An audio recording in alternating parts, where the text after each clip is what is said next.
एक ब्रह्मा कुमार भाई है, राजयोगी तपस्वी, आपके जैसे एक इंसान है ये भी। और ये परमात्मा शिव का ध्यान में बैठे पद्म आसन में।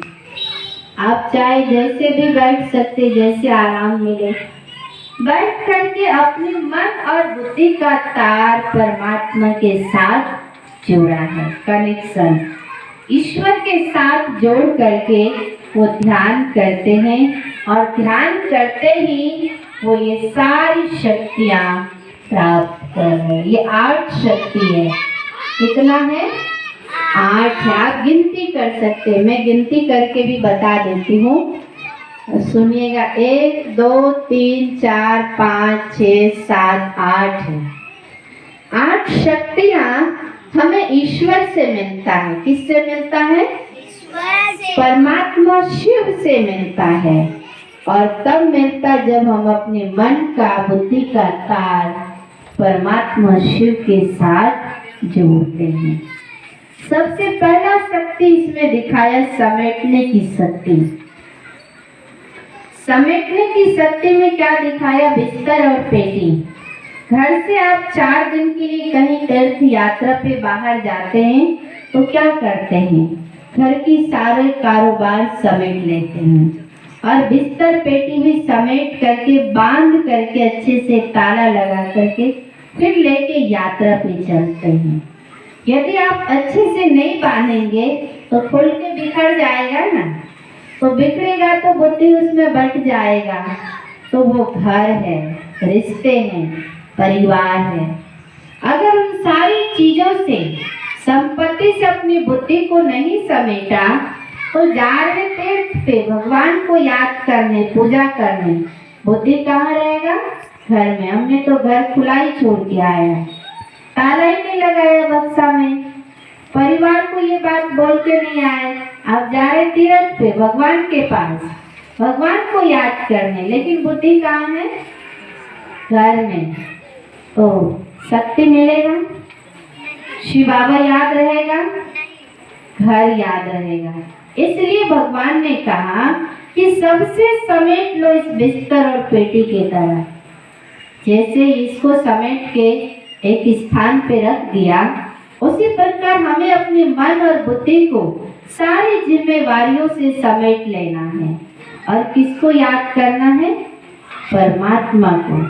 भगवान की याद करने के समय तीर्थों पर एक ईश्वर की याद हमारी बुद्धि में हो, दूसरा कुछ भी याद नहीं।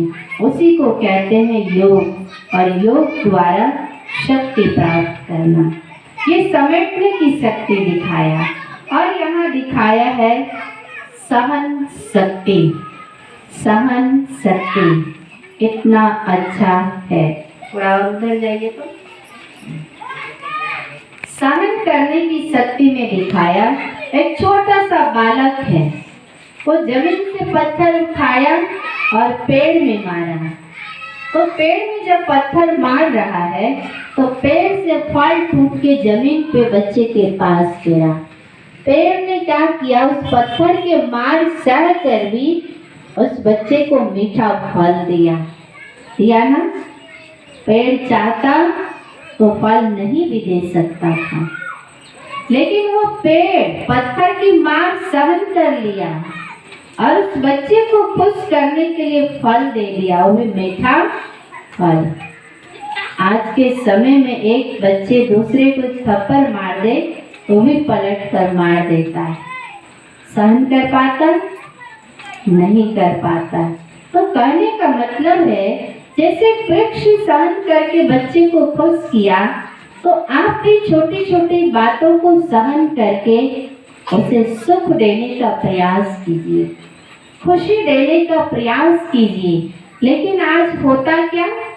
सहन नहीं कर पाते। किसी ने एक कड़वा बोल दिया, गाली दे दिया, उसने एक गालियां दी, एक बात बोला और हम 10 बात बोलते हैं। तो सहन शक्ति कहाँ गया? हमारे अंदर की सहन शक्ति खत्म हो गया। आज किसी भी मनुष्य के जीवन में सहन करने की शक्ति नहीं है, नष्ट हो गया है। इसलिए परमात्मा कहते हैं, बच्चे सीखो इस वृक्ष से सहन करना। जब एक वृक्ष पत्थर की मार सहन करते हुए दूसरे को फल दे सकता है, तो क्या आप कड़वे बोल की बातें सहन करके दूसरे को प्यार से दो बोल नहीं बोल सकते? बोल सकते हैं ना। जहाँ सहन करने की शक्ति